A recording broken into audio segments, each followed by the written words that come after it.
Sa pinaigting na operasyon ng Police Station 1, Santa Ana, sa pamumuno ni Police Major Richen M. Lagnayo, matagumpay na naaresto ang ilang most wanted persons sa isinagawang manhunt operations.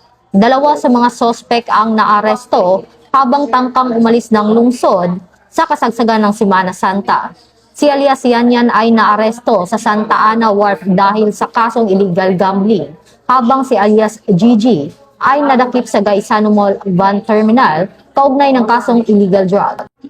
Samantala, dalawa pang wanted persons na may kasong murder at robbery ang nahuli rin sa hiwalay na operasyon sa tulong ng koordinasyon, surveillance at impormasyon mula sa publiko. Patunay na ang mga operasyong ito ay patuloy na pagbabantay ng kapulisan upang mapanatili ang kapayapaan at kaayusan sa lungsod, lalo na ngayong Semana Santa. Ito ang bagong PNP para sa bagong Pilipinas, serbisyo mabilis, tapat at nararamdaman.